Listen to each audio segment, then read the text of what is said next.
منهج وضياء هديهم من ضلال سنة ووقاء. فأولهم أبو بكر رحيم الأمة الصديق لخير الخلق سيدنا محمد كان خير رفيق. وتانيهم هو الفاروق جل بعدله عمر بعهده أصبح الإسلام فوق الأرض ينتشر. وثالثهم أخو كرم وذو النورين عثمان. ورابعهم علي كم لأجل الدين قد أبلى إمام زاهد ورع وكرم وجهه المولى.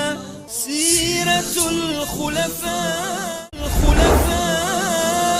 منهج وضياء هديهم من ضلال سنة ووقاء. فأولهم الحمد لله وكفى وسلام على عباد الذين اصطفى ما بعد. أعوذ بالله من الشيطان الرجيم. بسم الله الرحمن الرحيم. قال الله تعالى في كتابه: محمد رسول الله والذين معه أشداء على الكفار رحماء بينهم. وقال رسول الله صلى الله عليه وسلم: عليكم بسنتي وسنة خلفاء الراشدين المهديين. رواه أبو داود والترمذي.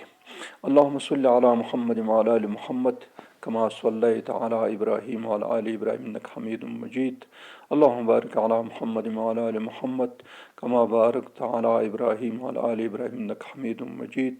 ربي اشرح لي صدري ويسر لي أمري واحلل عقدة من لساني يفقه قولي.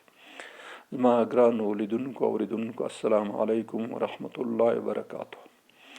د سیرت خلفای راشدین د درسونو په لړۍ کې مونږه د حضرت ابوبکر صدیق رضی الله تعالی عنہ سیرت مکمل بیان کې، البته مختصر لنډ شانته. بیا هم د هغې نه وروسته د حضرت امیر المؤمنین سیدنا عمر فاروق رضی الله تعالی عنہ سیرت بیان کې، او په هغې کې د قادسیې تر جګړې پورې خبره په تیر درس کې را رسولې وه چې په 14 هجري کال د جمادی الثاني په 23 تاریخ چې د سې شنبې ورځ وه، حضرت عمر فاروق د خلافت اوله ورځ وه. په دوشنبې په ماخستن باندې حضرت ابوبکر صدیق وفات شو. په سبا ورځ د دوشنبې په سې شنبې ورځ 23 د جمادی الثاني باندې حضرت عمر فاروق رضی الله تعالی عنہ د خلیفه په حیث خپله وظیفه شروع کړه. نو مخکې موږ دا خبره کړې وه چې مصنع بن حارثه د عراق د محاذ عمومي قومندان چې هغه په خپله راغلی و د ابوبکر صدیق سره په آخري د ژوند په آخري ساعتونو کې ولیدل، او هغه حضرت عمر ته هدایت وکړي چې ګوره ته به اول کار دا کوي چې د سر به کسان لیکي. نو حضرت عمر رضی الله تعالی عنہ 2 کارونه وکړه په اول وخت کې. یو دا چې د شام کې خط ولېږلو، مکتوب ولېږلو فرمان حضرت خالد بن ولید د عمومي سالارۍ نه لرې کړي، د هغه په ځای عبیده بن جراح، او د عراق عمومي سالار چې کوم یو هغه مصنع بن حارثه هغه لرې کړي، د هغه په ځای ابو عبیده ثقفي رحمت الله علیه چې صحابي نه دی تعین کړي. دواړه محاذونو کې قومندانانو کې تغیرات او تبدیلات راوست. دا یو انتظامی او تدبیری خبره ده. نو دې نه بعد خلق تشویق له تقریبا 4,000 کسان برابر شو. د ابو عبیده ثقفي په مشرۍ نه مصنع بن حارثه ته ورته ویل چې ته لاړ ځان ورسوه هرات اول ته ځان برابر کړه. د هغې نه وروسته کسان برابر کړه. بالاخره د مصنع بن حارثه او ابو عبیده ثقفي دواړه چې کله سره یو ځای شو، نو نمارق کې بیا په کسکر کې بیا رقصا کې بیا په جسر جنگ وشو. په جسر جنگ کې ابو عبیده ثقفي رحمت الله علیه خپل ټول کورنۍ او خاندان سره په دې جنگ کې شهیدان شو. تقریبا 4,000 غازیان شهیدان شو او 2,000 بیرته مدینې ته راستانه شو. د 3,000 تر 4,000 پورې غازیان د مصنع بن حارثه سره پاتې شول. دوی هم سخت زخمي شوي وو. دوی چې کله ایرانیانو په دې جنگ کې فتح وکړه د جسر، مخکې د باره کې تیر درس کې مکمل تفصیل شوی دی، نو هغوی پسې 2 جنرالان شاته راغله او بهمن جادوی چې د دې جنگ عمومي قومندان و، هغه هلته په مداین کې د اختلافاتو نه خبر شو چې هرمزان او رستم په خپل منځن کې سره ښکر په ښکر شوي دي، چې کار خراب شي نو زر بیرته ځان ور ځکه دی ډېر مقور او مشر سړی و، د ټول د ایران د ټول پوځونو سپاه سالار پاتې شو د رستم نه، نو ځکه دی زر لاړو. دا د الله پاک یو کومک امداد. مصعب بن حارثه چې شاته لاړو نو هغه د ساوه منطقې پورې تقریبا ډېر لاره دونه فاصله وهله او بلته کمین ونیولو چې کله دا دوه جنرالان د خپل لښکر سره ورغلل نو بس راګیرې کړه. نو دې فتوحات دې نه وروسته د بویب جنګ وشو. بویب په جنګ کې تقریبا ډېر سخت تلفات ایرانیانو ولیدل. مهران همداني چې کوم یو دوی سر لښکر ډېر مشهور سړی و دا پکې ووژل شول، او بیا د هغې نه وروسته خنافس او دا منطقو کې چې کوم منډیانې او بازارونه و هغه منډیانې او بازارونه مصعب بن حارثه ټول ونیول. دا منطقې ټولې تقریبا فتح کړې، هم تر مداین نږدې پورې دې ځایونو پورې ورسېدل. چې کله دې ځایونو پورې ورسېدل بس ایرانیان ورخطا شو. دا خو بیخي د موږ په سر باندې راوختل. نو دستي ټول سرداران چې څومره دا ټول سره یو ځای شو چې دې نه بعد هېڅ قسم اختلاف باید په منځ کې نه وي، او که دا اختلاف دوام وکړي نو موږ به هېڅوک هم نه وو، د ټولو به تاوان دی دا خبر. نو خبره دې ته شوه. دې وخت کې موږ هم تاسو مخکې ویلي وو چې بوراندخت چې کوم یو بوراندخت دا شهزادګۍ او خسر بارز لور دا په تخت ناسته وه او رستم سره اختیارات رستم ته سپارل شوي وو. نو دې وخت کې دلته خلک ټول سرداران فیصله وکړه چې د شاهي خاندان ساساني خاندان چې کوم یو شهزاده که چېرته پاتې چې هغه راوستل شي. چا داسې ګنګوسیا ورته وکړي چې شیرویه چې کله خپل ورونه وژل نو یو ورور د شهریار په نامه یې یادېدو، هغه هم وژلی و، خو د هغه یو زوی پاتې و ژوندی. هغه خپل دا مور چې کوم یو پوه شو چې نارینه خو ټول وژلی شو، نو دا خپل زوی پټ په پټه باندې د هغه نه وایستو مداین نه ډېر په لرې منطقه کې هلته یو کور کې ځای په ځای کې باندې برېښنا پرې چا هغه ورکړي چې دغه ښځې نه تاسو پوښتنه وکړئ د ښځې سره سړی شته. بالاخره ښځه مجبوره کړه، هغه سوچا منکر واخلي ورته چې ګوره انکار ځکه مه کوئ چې موږ ستا زوی باچا کوو او ته اوس انکار کوې. خو خیر اخر یې قانع کړه، بس یزګور چې په کوم ځای کې و هغې ځای پسې ادرس یې ورکړې پسې لاړه، هغه یې راوستو په ډېر کشو پش یې راوستو په کاروان په شکل باندې چې ډولونه مولونه دا شیان ورته غاړه کوي مړه کوي او تاج ورسره کړی و راوستو مداین ته. مداین کې ټول ورته سلامي شو چې څونه پوځونه وو، ټولو دا قسم وکړه چې موږ به تا سره تا تر قماندې لاندې او تا تر هغه لاندې جنګېږو. نو یزګر په دې وخت کې 21 کلن ځوان و چې راغی مداین ته او امپراتور په حیث باندې په تخت باندې کېناستو. هغه چې کله دوی دا کیسه هلته روانه وه دا نو تقریبا داسې فکر وکړي چې د 11 کال هجري کال تقریبا آخري شاوخوا وخت و. داسې فکر وکړي چې د ذوالقعدې یا د شوال میاشت په وه د کال آخري برخې وې 14 هجري کال د حضرت عمر د خلافت تقریبا 3-4 میاشتې به تېرې شوې جمادی الثاني نه خواته. نو دلته دا کار وشو. دلته چې دا کار وشو چې کله ټول په اتفاق هغه شو اتحاد شو نو دې نه وروسته څومره سیمې چې مسلمانان نیولې د هغې هلته هغه ولېږل خلکو ته چې تاسو ظالمانو موږ دلته نوی باچا کېناستو، نوی امپراتور کېناستو، نوی سر هغه د اتحاد او اتفاق دی، بس تاسو ټول راجګ شئ. رښتیا دا څومره منطقې چې مسلمانانو سره صلح کړې، مسلمانانو تر لاس لاندې و ټولو بغاوت وکړي مسلمانانو په خلاف. مصعب بن حارثه رضی الله عنه دستي حضرت عمر فاروق ته خبر ورکړي چې دغسې نوی ترتیب نوی تغییر راغلی دی، یزګور په نامه باندې دوی نوی امپراتور ناست دی او هغه ټول سره متحد کړي او ټولو سره هغه خوړلي دي تړونې کړی چې موږ به هېڅ قسم اختلاف نه کوو ځکه دا د موږ په تاوان باندې تمامېږي اختلاف. نه موږ او تاسو موږ خلک په دې باندې ډېر ښه پوهېږي چې د اختلاف څومره ډېر تاوان کوي. موږ چې کوم مشکلات تکلیفونه او مصیبتونه او سختیانې د دې اختلاف په وجه وګاللې هغه موږ ته ښه تجربه کېږي. نو هغوی ته هم دا خبره واضحه شوه چې موږ تر اوسه چې کوم اختلاف لرو د اختلاف په نتیجه کې موږ ټول عراق ته لاس ورکړي او اوس د دې خطر هم شته چې موږ مداین او بلکې ټول امپراتوري د لاس ورکړو. نو ځکه دا یو ضرورت و هغوی ته یو ضرورت و بیخي چې دا باید وکړي. نو ځکه ټول سره هغه شو.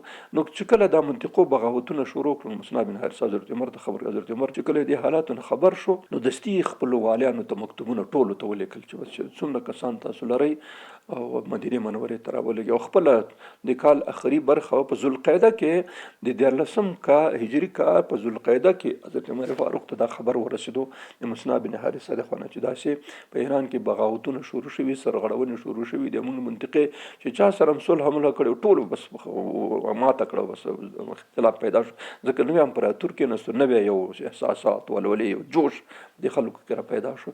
نو حضرت عمر فاروق بیا په همدې کال باندې ذوالقعدې اخر کې حج ته اړو. د حج د مراسم نه چې بیرته راغی نو په دې وختونو کې د مختلفو ولایتونو خلک را رسېدلي وو مدینې منورې ته. نو بس حضرت عمر د هغه سره کسانو سره روان شو. سرار د مدینې نه بیرون د شرق په طرف ختیځ په طرف ځای دلته ورسېدل او د خپل د لښکر د امیر په حیث د سپاه سالار په حیث باندې د روان شو.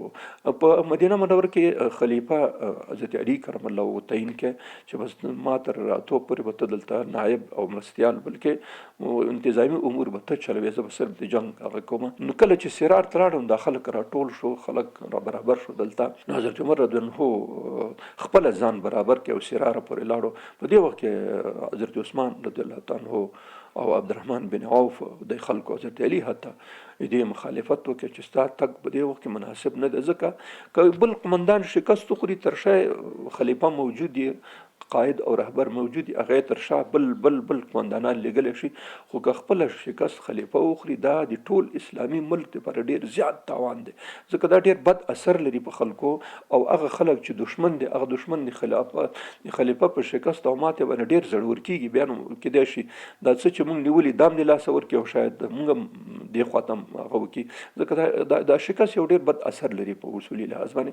عبدالرحمن بن عوف حضرت عثمان رضی الله عنه دا خبره په جدي وکړه. بیا حضرت علي کرم الله هم دا خبره تایید کړه چې سید ستا تک مناسب نه دی، بل څوک تاسو ته کوي. نو حضرت عمر فاروق ورته ویل چې خیر داسې وکړئ.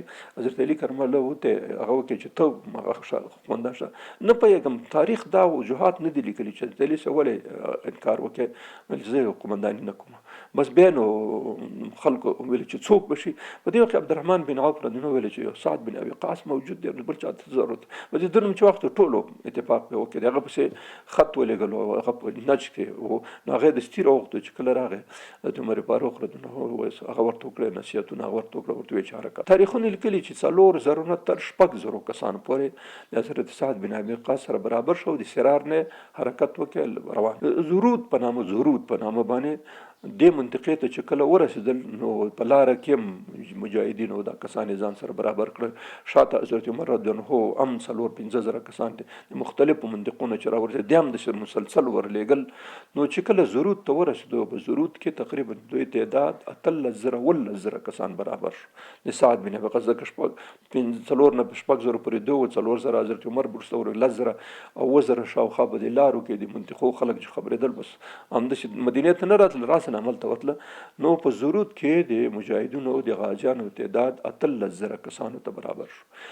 حضرت مصعب بن حارثه رضی الله عنه په زیقار کې چې زیقار سرحد د پوله د ایران امپراتوري او جزیره العرب په دې ځای کې د پروت وو، خو زخم په دې وخت خراب شوی و، ځکه دا جنگونه ډیر زیات دي. د زخم نه وروسته د بویب جنگ وشو، د خنافس د منطقې جنگونه وشو، د زخم په انفیکشن یا موږ ته التهاب ورته وایي چې تکسور شي. په دې باندې وخت بل اخر حضرت سعد بن ابي وقاص په زرود کې و چې خبر ورته راغی چې مصعب بن حارثه وفات شو، د هغه زخمونه د لاسه. نو د هغه ورور مغنا په نامه یادېدل. مغنا د مصعب بن حارثه وصیتونه وکړه، هغه ورته وکړه چې دا په ټول د خپل 12,000 دغه سره 12,000 غازیانو د 12,000 لښکر هم ځان سره به زما کونډه چې سلما په نامه د ښه هوښیاره ښځه او دام سره به ټول لاړ شي عمل ته د حضرت سعد بن ابي وقاص سره یو ځای شي، بس مخکې به وړاندې ځي. خو دته څه نصیحتونه وکړه چې ګوره سعد بن ابي وقاص ته ووایه چې د دشمن په علاقه کې بغیر د معلوماتو کلم پیش قدمي ونه کړي، بلکې ټول مکمل معلومات وکړي او د مکمل معلومات نه قدم په قدم وړاندې لاړ شي او کوشش وکړي چې داسې حمله ونه کړي چې هغه شاته ځان هغه کړی نه محفوظ کړی نه او د مخکې لاړ شي. دا خبرې چې ورته وکړي د هغې نه وروسته مهنا دی چې وفات شو، نو همالته په زیقار کې د خاورو ته وسپارل شو او د هغې نه وروسته دوی حرکت راوکړي. د حضرت سعد بن ابي وقاص طرف ته 12,000 غازیان راغله. د حضرت سعد بن ابي وقاص سره یو ځای شو، 12 دا او 13 هغه 13,000 کسان ټول برابر. دوی په زرود کې و چې سعد بن وقاص دستی خبر حضرت عمر فاروق ته ولېږلو چې مصعب بن حارثه شهید شو، وفات شو. نو هغه ورته ویل چې بس تقریبا یو روایت کې راځي چې څه وخت میاشت یو نیم میاشت دغسې وخت تېر شو. حضرت سعد بن ابي وقاص د محرم په اوایلو کې بالکل په اوایلو کې د هغه نه حرکت وکړي د سرار نه د 14 کال د محرم په میاشت کې دوی حرکت وکړي. دلته یو غلط فهمي په تاریخونو کې لیکل شوی، عام تاریخونو کې هغه دا ده چې د قادسیې جنگ د محرم په میاشت کې شوی. تقریبا ټول تاریخونه دا خبره لیکلي، خو تحقیقي خبره دا نه ده، ځکه چې حضرت عمر فاروق ته د ذوالقعدې په میاشت کې خبر راغی، بیا د حج ته راړو، حج خو ذوالحجه کې کېږي، نو چې بیرته مدینې ته راتلو نو کال خو تقریبا ختم وي، ځکه په 14 باندې مراسم خلاصېږي، بیا چې سړی مدینې ته راځي او دلته کاروبار شروع کوي نو ذوالحجه ختمه شوله. نو ځکه حضرت سعد بن ابي وقاص د خپلو غازیانو سره د محرم د میاشتې په اوایلو کې تقریبا داسې فکر وکړئ ځینو اول دویم دریم لیکلی، خو دغه اوایلو کې بیخي د اولو ورځو کې سعد بن وقاص د خپلو 400 غازیانو پورې حرکت وکړي. بیا چې کله هغه ته ورسېده ضرورت ته هلته یې څه وخت تېر کړي، ډېر وخت یې تېر کړی تقریبا په هغې ځای کې، او هلته ورته مسنا بن حارثه مجاهدین غازیان هم هلته راغلو، معنا په مشرۍ باندې ورسره یو ځای شو، 10,000 کسان شو. په دې وخت کې چې کله حضرت عمر د مسنا بن حارثه د وفات نه خبر شو نو هغه حضرت سعد بن ابي وقاص ته ورته وویل چې بس معنا او دا نور خلک درسره شته، تا سره خلک دا 12,000 کسان چې کوم یې د عراق په دې منطقو کې ټولو کې بلد دي، همدوی نه ته کار واخله. بشیر بن خصاصیه په نامه باندې مسنا بن حارثه د خپل په ځای باندې هغه تعین کړی و مشر، نو خو پوه په ټولو شیانو. نو حضرت سعد بن وقاص ته خبر راغی، حضرت عمر ورته فرمان راولېږه چې بس حرکت وکړه او راشه ځان قادسیې ته ورسوه. قادسیه موږ مخکې ویلي وو درس کې، تېر درس کې، چې ایرانیانو چې په عراق کې په کوم ځای باندې هغه میزایل وویشته مخکې د قاسم سلیماني د مرګ نه بعد عین الاسد په نامه باندې دا ځای یادونه، عین الاسد د زمري چې نه دا معنا ورکوي، دغه قادسیه ده، همدغه ځای چې کوم ځای کې دا اوس نه امریکایانو ډېره لویه اډه ده هغه کې، دغه ځای اصل قادسیه اندازه ده. نو بس دې ځای ته حضرت سعد بن وقاص د 10,000 کسانو سره را روان شو، بس قادسیې ته راورسېدو. دلته منطقه او میدان وای، د مخه ته یو نهر را تېر شوی، د فرات د سیند نه خاطر تېر شوی، نهر عتیق په نامه باندې منطقه د نهر عتیق په نامه سره یادل شوی نهر و، د منطقې د خړوبېدو لپاره. نو دلته په دې ځای کې دوی واړول په قادسیه کې، هلته یو غټه چوڼۍ غوندې غټه کلا وه، د تیږو د هغه نه پخه جوړه کړې وه. په دې ځای کې حضرت سعد بن ابي وقاص دلته واړول. دلته یو مسله دا شوه چې سعد بن ابي وقاص ته تکلیف پیدا شو، د هغه عرق النساء چې ورته رګ نساء موږ تاسو خلکو ته په دې طبي هغه کې اسیاتیک ورته وایي، چې ملا کې تکلیف پیدا شي نو دا پښه ورسره ښي او چپه پښه ورسره درد کوي. هغه مهرو کې چې کوم یو هغه راغلی دی، رګ راغلی دی، هغه نرف، هغه رګ عصبي رګ، هغه د فشار لاندې راشي، فشار لاندې راشي دا درد لاندې وي، اصلي درد دلته خلک داسې فکر چې پښه مې خوږېږي، پښه په خوږېږي نه، اصل درد په ملا کې د ملا هغه چې کوم یو دی درد دې ته منتشر دردونه ویل کېږي چې انتشار بیا نور منطقو کې، اصل درد په ملا کې تکلیف د ملا یې. نو ډاکټر ته چې ورشي هغه د اول ملا ګوري به درته وایي چې دلته مهرې تنګې شوي یا ازادې شوي یا فشار لاندې دی، نو دې ته سیاتیک ویل کېږي. موږ تاسو په دې طبي اصطلاح کې خو عام خلک د رګ النساء یا اصل عرق النساء په عربي کې موږ رګ النساء ورته وایي، دا تکلیف پیدا شو. دا نو چې کله سړي ته پیدا شي ما باندې وسم زه دا تکلیف لرم، او یو ځل مخکې یو تقریبا 15-20 کاله مخکې یو ځل تېر کړی او سخت یو کال مسلسل سخت عذاب کړی، او دا اوس هم تقریبا 6 میاشتې کېږي چې دا تکلیف لرم، سم کېناستلی یم، ډېر خورېږم. وجه دا ده چې ما دا ښۍ پښه ډېره درد کوي دا منطقه، او 2 مهرې د ما هم هغه شوي دي. ډاکټر راته ویل چې اپرېشن به کوي، ژر په دې عمر کې اپرېشن نه کېږي. نو اوس ما تکلیف مې شته، لکه ورزش مزدش ډاکټر راته لیکلی یم هغه کوم. نو په هر صورت دم بېچاره دا تکلیف پیدا کړی، او سړی ډېر ورسره په عذابي نه کېناستلی شي، نه ودرېدلی شي. زه چې په مانځه کې هم کله ودرېږم نو بس ودرېدلی سم نه شم، ځکه دا ځای مې ډېر درد کوي ملا او پښې. نو هغه نه ودرېدلی شو، نه کېناستلی شو، بس کله بیا بالښت یو خوا طرف کې تکابل، کله بیا بل طرف کې د ودرېدلو چانس هم نه و، بس همسا هم ګرځولی یم غوندې. نو په دې حالت دی دا ډېر تکلیف او د عمومي او ډېر غټ لوی امپراتورۍ په خلاف باندې ډېر غټ جنګ اندا و. چې کله دوی قادسیې ته راورسېدل نو هلته یزګور ته خلکو خبر ورسول چې مسلمانان خو راورسېدل، قادسیې ته رانږدې شو. دلته 2 میاشتې په قادسیه کې دوی پاتې شو، سعد بن ابي وقاص هم دلته چې د دوی انتظار وباسي چې ایرانیان راځي.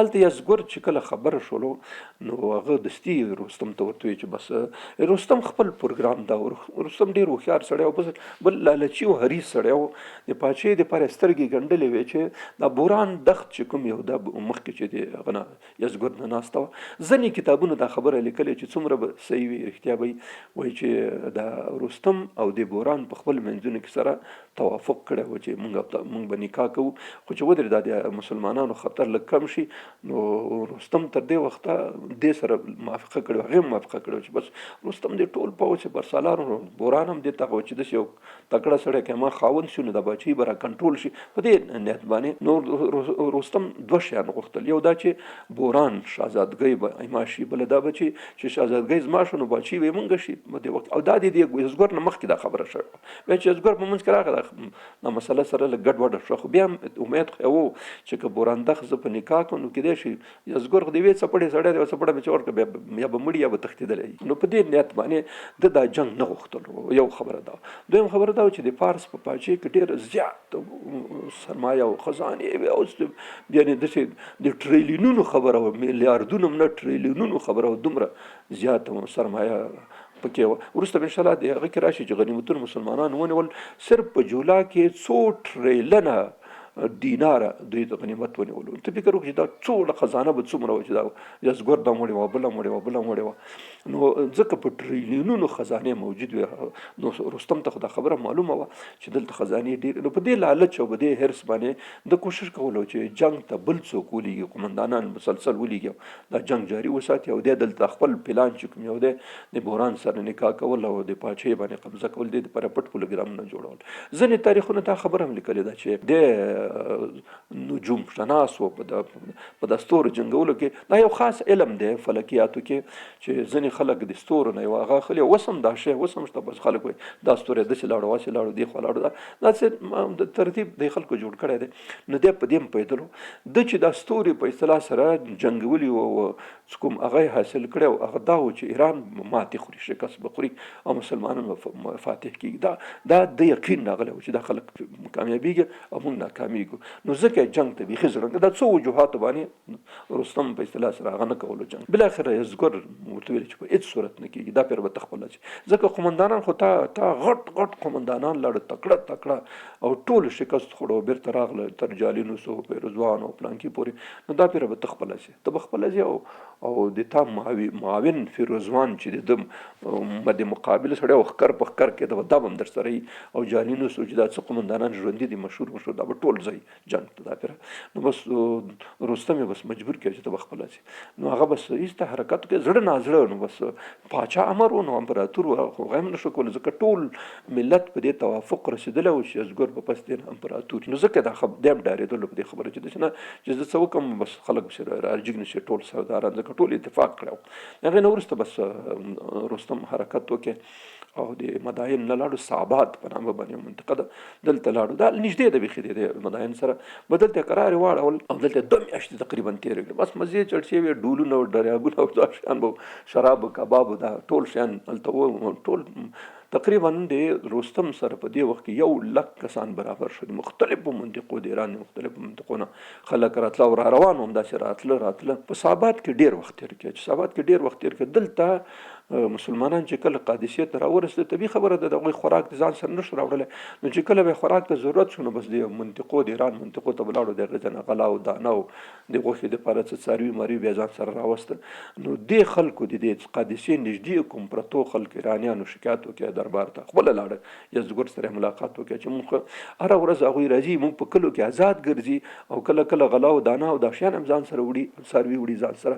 نو بس په دې وخت کې یزګور دغه ته ولیکل رستم ته چې بس نور حسابات نه حرکت وکړو، بس د مداین او د قادسیې ترمنځ 90 کیلومتر مسافه ده، تر 90 تر 100 پورې دونه یعنې کمه مسافه ده، دونه ډېر ښه ده چې اوس وخت کې خو سړی په یو ساعت کې 90 کیلومتر خو ساعت موټر د دې نه تیز، یو ساعت کې سړی رسېږي، یو ساعت یا یو ساعت او 20 دقیقې او 10 دقیقې. خو هغې وخت کې د ډېر فکر وکړه 100 کیلومتره دونه شی نه راځي په هغه لحاظ باندې، داسې یوه ورځ 2 ورځ 3 ورځو کې سړی وهلی شي. لکه د دې موږ د سفر لمونځ چې دی دا د 15 کیلومترو نه اخواته سفر شروع کېږي. نو دا هم دومره زیان نه و، یعنې د 3 ورځو مزل یا 4 ورځو یا نهایت 15 ورځو مزل به خدای قرار بس چې کله صحابه ته ورته امر راوړ چې ته حرکت وکړه نو بس دم حرکت راوکړه. او په دې وخت کې د طرح هغه مشهور جنرالان قمندانان چې پخواني وو هغه ټول راغله، هغه هم ورسره یو ځای شو. نو د لښکر تعداد تقریبا 1.5 لک نه واوښتو. ځینې 1,80,000 لیکلی، ځینې 1,80,000 لیکلی، ځینې 1,15,000 لیکلی، په هر صورت 1.5 لک نه بره و، 1.5 لک نه زیات لښکر ورسره راغی. او د فیلانو په باره کې صحیح روایت دا دی چې 33 فیلان ورسره وو. ځینو د 100 نه ډېر لیکلي، د 100 نه ډېر فیلان ورسره. په هر صورت دغه 33 تقریبا کمترین تعداد دی او معسق همدا دی. خو د 33 یا 40 یا 50 یا 60 400 فیلان د ځان سره راوستي وو. یو سپین پیل ورسره و، ګډ فیل و، دا د ټولو فیلانو مشر و. دی به چې مخکې شو نور به شاته ټول ورپسې وو. نو دی ښه تربیه کړی و، په دې به کسان سپاره و پاس او نیزې او غشې به ورسره و چې نږدې به څوک راتله بس غشې به یې ورته د بیا نه پرېښود، داسې به وړاندې تلو. د نور پلان به شا دا پلان داسې و لکه اوس وخت کې ټانکونه چې په کوم ځای راشي مخې ته هېڅوک نشي ټینګېدلی. بل ټانک کوي نو خو مقابله به ورسره وکړي. نو که چا ټانکونه ډېر یا بل پسې اخلي، طبیعي خبره ده. او یا په مورچلو کې ځانونه کلک کړي. نو فیل هغې وخت کې داسې و لکه دا اوس ټانکونه. نو بس دا هم ورسره را روان شو د صحابات نه. او بس په لاره کې دلته خیمې وهو، دلته خیمې وهو، دلته خیمې وهو. بس راځه 6 میاشتې وایي چې د صحابات نه تر قادسیې پورې رستم تیرې کړې په دې لاره کې. بس مزې چړچې کباب و شباب هر څه بس برابر ولته شرابونه. نو ضرورت څه و چې د شي. او بل ما خو مخکې ویلې چې د سره څه مسایل و چې هغې مسایل په وجه د جنګ نه غوښتلو.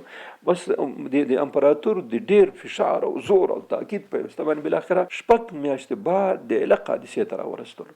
90 کیلومتره یا 100 کیلومتره د په 6 میاشتو کې ظالم ووهل. د موږ د موټر د 1 ساعت منزل د په 6 میاشتو کې تېر. او وجه دا و چې د جنګ نه غوښتلو، اصلا د جنګ طرفدار بیخي نه و. او جنګ و چې بل سړی وکړي او دا قرار مزې چړچې کې په دې باندې لکه دا زمونږ ځینې چارواکي همداسې د خپله ناستې بس وزارت دفاع نه ټلیفون وکړه او کراسو وایي ټکوي پسې وایي خلی او راشي او دا وکړئ.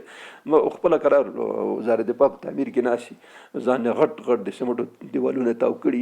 خو طبیعي خبره ده چې بیا څوک هغسې جنګ کوي چې خپله نه کوي. بس یزګور خو مجبور و چې دا خبره هغه کړي که ملت ورسره یا هغوی غم. نو بس هلته چې لړو کله دا نهر چې کوم یو نهر عتیق دې د ختیځ طرف ته چې کوم میدان په دې میدان کې وډول منځ کې د مسلمانانو د دوی نهر موجود و. نو خاطر اسلامي لښکر پروت و، مخامخ دې خواته 1,50,000 1,60,000 اویا دون لښکر خیمې ووهلو، ټوله منطقه هغه کړه. نو چې کله هلته ورسېدلو ځای په ځای شو، خیمې ټول هر څه کار برابر شو. نو ده خو جنګ نه غوښتلو. نو دستي سعد بن ابي وقاص ته سړی ولېږلو چې تاسو یو څوک راولېږئ موږ ورسره خبره کوو، د صلح مذاکرات کوو. نو حضرت سعد بن ابي وقاص رباعي بن عامر رضی الله تعالی عنه صحابي دا ورولېږه، دا ډېر هوښیار جنګي سړی و. دا ورولېږه چې ته ورشه خبره ورسره وکړې دا څه وایي. ربیع بن عامر هغه خپله زړه توره خو زړه نه وه، زړو ټوټو کې تاو کړې وه، یو کمزوری غوندې اس په دې باندې سور شو. بس ورغلته چې ورغی د خلکو وکته چې دا داسې د تورې ته ګوره، د اس ته ګوره، د ته خپله ګوره زړې جامې اغوستې داسې پیوندي شړۍ غوندې شیانې اغوستې وه. بس ورغی هلته کېناستو، ورته ورغی راسن دربار ته ورغی. دربار کې چې لاړو راسن د هغه سره کېناستو، رستم سره. رستم چېرته دا د هغوی خو شان نه و چې بل سړی دې راشي د غریب سړی بیا داسې پمنې جامې مې داسې ګنډلې او پیوند کړې جامې دې مې اغوستې او رستم په هغه سره د کېنه. ځکه د ټول ایران دویم سړی و، اول سړی یزګر دویم پکې دا و. نو دومره غټ سړی و چې بیخي د یو مملکت غټ هغه لکه مونږ صدر اعظم هغوی مونږ خو اوس مشکل دا دی چې مونږ که په میاشتې صدر اعظم سره لیدلو خواهش ولرو هېڅ نه کېږي، هېڅ ممکنه نه وي چې سړی وغواړي ته څوک یې چې بس ما ته لیدل غواړي. بس هلته چې کېناستو نو دا پیرهداران یو دم هغه وکړه او شو ورته سترګې ورته برګې کړې. هغه رستم ورته وایي چې خبرې ورسره حضرت ربیع بن عامر ورته وایي چې زه خپله نه یم راغلی خو تاسو راغوښتی یم. نو مېلمه سره داسې سول کوي. بیا رستم ورته وایي چې تاسو غلی شئ. نو بیا ورته ویلې چې ته دا څنګه راغلي دلته، دا څه لانجم جوړه کړې د هغې ځین راخوش شوي، تاسو ډېر غریب خلک وایي، تاسو خو په ګېډ ماړه نه وایي او نن هم د لوی امپراتورۍ سره د جګړې قصد او نیت کړی. دا ولې دا وجه څه ده؟ نو حضرت ربیع بن عامر ډېر د عربي کې یو خوبي دا ده چې ډېر غټ مطلب په ډېر لږو الفاظو کې ادا کېږي. نو حضرت ربیعه بن عامر چې دا کوم روایت راغلی دی نو ده ورته ویلې چې ګوره دوستمه موږ 3 شیان لرو، 3 خبرې. اول خبره دا ده چې موږ اصلي هدف و مقصد دا دی لیخرج العباد من عبادة العباد الى عبادة رب العباد. اوله خبره هم دا چې دا انسانان او بندگان د بندگانو د بندګۍ نه خلاص کو او صرف د اصلي حقیقي خالق او مالک او رازق او مدبر ذات بندگانی کو. چا چې پیدا کړي، څوک چې روزي ورکوي، چا په لاس کې مرګ ژوند دی، چا په لاس کې د کائنات اختیار دی، هغه د عبادت مستحق. موږ اوله خبره دا ده چې دا خلکو د غلامۍ نه خلاص کو، حریت او ازادي استقلال د خلکو ته ورکو. موږ اوله خبره. دویمه خبره دا ده چې من جور الادیان الى من ضیق الدنیا الى وسط الاخره. دویمه خبره دا ده چې دا خلک د دنیا د تنگ ژوند نه خلاص کو او د آخرت لوی نعمتونه دی چې بیسکې یو جنتی جنت د اسمان او د ځمکې قدر دی. نو ته فکر وکړه چې څونه شی به وي. نو موږ غواړو چې دا خلک د دغه تنگ ژوند نه چې دغه ځای کې سره ځایږي نه، دې نه د آخرت وسعت او پراخۍ ته ورسو چې نعمتونه پکې مزې خوندونه خو هلته دي که دلته خو هسې ګپ شپ دی. نو دا دویمه خبره ده. درېیمه خبره هم دا ده چې من جور الادیان الى عدل الاسلام، چې د مختلفو باطلو ادیانو چې کوم ظلم شروع کړی په دې خلکو باندې، استحصال او استعمار کوم کړی چې دي چې دا شروع کړی، دا راوباسو د اسلام عدل ته چې ټول انسانان سره برابر شي. اول خبره د استقلال ده. دویمه خبره دا ده چې دا تنگ ژوند چې په دنیا کې دی دین آخرت ته خلک متوجه کو. او دریمه خبره دا ده چې دا خلک د ادیانو د باطلو ادیانو د ظلم او د استبداد او د استعمار او د استثمار نه خلاص کو او د اسلام په عدل کې راولو چې ټول سره برابر یو، ټول یو قسم ژوند لري او لاندې باندې پکې یو سطح کې. ګر چې دا اوس مونږ چې کله خبره کوو دا خلکو ته ریشان غوندې ښکارېږي چې دا وجه دا ده چې د مونږ خلک مسلمان په نامه دي، نوم هم د افغانستان اسلامي جمهوریت دی، پاکستان اسلامي جمهوریت دی، ایران اسلامي جمهوریت دی او پلانکی دی، خو هیڅ شی پکې نشته. هسې نوم برای نام اسلام، مونږ هم نومونه مسلمانان خو برای نام مسلمانو د اسلام هر شی راکشته، هر شی راکشته خو اسلام راکې نشته. خبره اصلي خبره دا ده، هر شی راکشته په دې اسلامي هیوادونو کې خو اسلام راکې نشته. هغه اسلام اصلي شکل، اصلي صورت، اصلي کوم چې الله او رسول الله صلی الله علیه وسلم موږ ته راوړی و هغې سره کوم راکې نشته. ځکه خو دا بدبختۍ باندې موږ اخته شوي یو او ځکه خو دا نن په دې مصیبتونو په دې هغه باندې اخته یو چې موږ اسلام پرېښی، اسلام راکې نشته، نور هر څه راکشته دی. نو دا یو مصیبت دی. ځکه خو دا خبره خرابه شوه. هغه وخت کې اسلام په عملي شکل باندې په حقیقي شکل باندې هلته موجود و. ځکه خلکو چې خبره کوله خلکو لیدله اصلي. اوس خو د اسلام خبره چې ته کې خلکو ته ګپ ښکارېږي، ټوکې ښکارېږي. دا ظالم ته ګوره په دې وخت کې د خبرې کوي. دا اسلامي هم دې ته وایي چې غلا، رهزني، رشوت، ډاکې، غلاګانې، اداري فساد تر انتها پورې په اسلامي مملکتونو کې دا شی رسېدلی دی او تاسو بیا هم د اسلام چغې وایي. نو اصل خبره دا و چې هغوی کومه خبره کوله په حقیقت کې همداسې موجوده وه. نو وویل چې موږ د اسلام عدل ته خلک راغواړو. دا خبره چې وکړله بیا هغه ته پوښتنه وکړه چې ته د مسلمانانو سردار ته یې مشر؟ هغه چې یو اردي عسکر غوندې یم. خو خیر وایي تاسو څونه وخت موږ ته راکولی شئ؟ هغه ورته وایي چې موږ کې 3 ورځې معمول دی، 3 ورځې تا ته وخت درکړو چې تاسو خبره وکړه. حضرت ربیعه بن عامر لاړو دی نه. نو سبا بیا خبر راولېږله رستم چې یو بل سړی راولېږه، د اصلي خبرې ځنډولې، یو سړی راولېږئ. نو په دې ورځ باندې هغه زړه دا و چې بیا به ربیعه بن عامر راشي. نو حضرت سعد بن ابي وقاص ورته حذیفه بن محسن رضی الله تعالی عنه راولېږه چې زه ته ورشه. چې ورغی چې پرونی سړی ولې رانغی، ورته چې بس پرون د هغه نوبت و نن د ما نوبت دی. دا د موږ په منځ کې دا خبره شته، مساوات هر سړي ته دا موقع ورکوي چې لاړ شي وګرځي، خلک وګوري، کښېني، ورسره خبرې ورته وکړي. نو هغه عینا خبرې چې حضرت ربیعه بن عامر کړې هماغه خبرې ورته وکړې. نو هغه ته ورته وایي چې تاسو هلته خو د هغه نه پوښتنه کړو تاسو به څونه وخت موږ ته راکړئ د مشورې دپاره؟ چې 3 ورځې تاسو وخت لرئ. نو په 3مه ورځ باندې په 3 چانس کې حضرت سعد بن ابي وقاص مغیره بن شعبه ته ورته وایي چې ته ورشه هغه شه. نو هلته چې 3 ورځې نه بعد چې مهلت ورشوی و، 3 ورځې نه بعد چې کله دی ورغی نو رستم ورته ویل چې مخکې خو یو سړی راغلی، بیا بل راغی، بیا بل راغی، چې دا زموږ اصول همداسې دي، بس کسان موږ بدلو را بدلو. نو دې کې هغه نشته دی. نو بس دی ورته کېناست، ورته وایي چې څنګه چل دی، خبره څه ده؟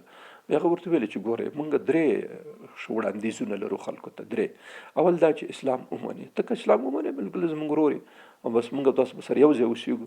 که دا نه منې بل پر اسلام ته طبیعت نه برابرېږي، نامزې چړچې او دا کباب و شباب نشي پرېښولی، نو بیا داسې وکړئ جزیه دا چې یو ټکس محدود ټکس موږ ته راکوئ، بس موږ به ستاسو دفاع کوو. کار مشکل تاسو ته پېښېږي موږ ستاسو په څنګ کې ودرېږو. دا د جزیې د ورکولو ګټه ده. او درېیم دا چې که دا دواړه نه منئ نو بیا درېیمه خبره موږ توره ده، چې دا خبره حضرت مغرب بن شعبه وکړه چې درېیمه خبره توره ده. نو دوستم خولې ته راځي رستم، نو بس یو دم په قار شو چې تاسو اوس دا خبره هغه مونږ ته راوایستله چې اوس به مونږ جزیه تاسو درکو. بس ویل چې بس سبا به زه تاسو د قادسیې په خندق کې ټول خښ کړم. بس دستي دی روان شو، دستي امر وکړي چې پوځ ته تیار شئ، امر وکړي او دستي د په دې نهر باندې پل جوړ شي.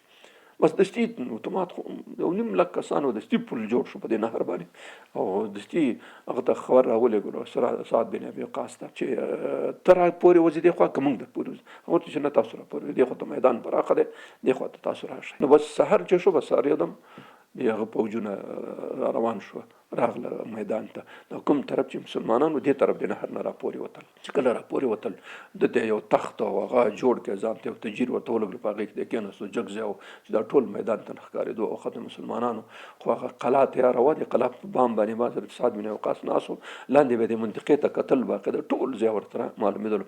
هلته رستم په یوه غونډۍ باندې جګ ځای باندې خپل هغه ولګلو، تجیر ولګلو، تخت یې کېنولو، په دې به کېناستو، نو ټول جنګ میدان ده ته معلومېدلو. نو بس سپونه وتړلی شو، بس جوړ شو. دا نو اصلا اوس موږ او تاسو یو خبره کوله، ما درته ویل چې تاریخونو ټولو لیکلي دي، ټولو تقریبا اکثریتو، چې دا جنگ د محرم د میاشتې 14 کال محرم په میاشت کې شوی دی. در حال کې چې محرم په میاشت کې خو حضرت سعد بن ابي وقاص د مدینې د سرار د منطقې نه حرکت وکړ په دې محرم په اوایلو کې. بیا څنګه دلته راورس، در حال دا چې په زرود کې وخت تېر کړی، بیا په قادسیه کې 2 میاشتې تېرې کړې، بیا چې رستم د مداین نه تر هغه پورې راتلو قادسیه پورې، نو دې باندې خو ډېر وخت تېر شو، میاشتې تېرې شوې. نو ځینو محققینو چې دا ټول شیان سنجولي دي، هغوی لیکلي چې اصل دا جنگ په 14 کې د قطن شوی نه دی، په 14 کال کې، بلکې په 15 کال کې د شعبان په میاشت کې شوی. دا په دا منځ کې هر ځای کې ځکه دا کاروان غوندې شوی و، په قراره به راتلو، نو ډېر وخت تېر شو. دا نو د 15 کال تقریبا د شعبان میاشت لیکلې محققینو تاریخونو چې کومه خبره لیکلې. په هر صورت د 14 کال د محرم په میاشت کې دا جنګ قطن نه دی شوی، بیخي نه دی شوی، ځکه هغوی په دې وخت کې اله د هغه نه د مدینې منورې نه راوخوځېدل، بیا تر قادسیې پورې راستنېدل، دلته د دې ځای نه د رستم تګ 6 میاشت، دا ټول تاریخونه لیکلي 6 میاشت. نو دا چې ټول سره راجمع کې میاشتې تقریبا ډېر وخت تېرېږي په دې کې. نو 15 کال لیکلی د محققینو تاریخونو شعبان میاشت لیکلې. په هر صورت د 15 14 په دې کلونو کې د دلته جنگ میدان جوړ شولو، او د ټولو نه اول چې کوم یو دی دې په خاطر باندې چې اوس جنگ هغه شي، نو د هغې نه یو پهلوان، یو شهزاده هرمز په نامه باندې د رستم د خوا نه د هرمز په نامه باندې دا شهزاده و، د دربار هغه او د سرو زرو تاج به په سر کولو، ډېر تکړه پهلوان و، ډېر غټه بلا په جنګي هغه کې، او د میدان ته راووتو. چې کله میدان ته راووتو نو بس اواز یې وکړ د مقابلې دپاره چې څوک ما مقابلې ته راځي.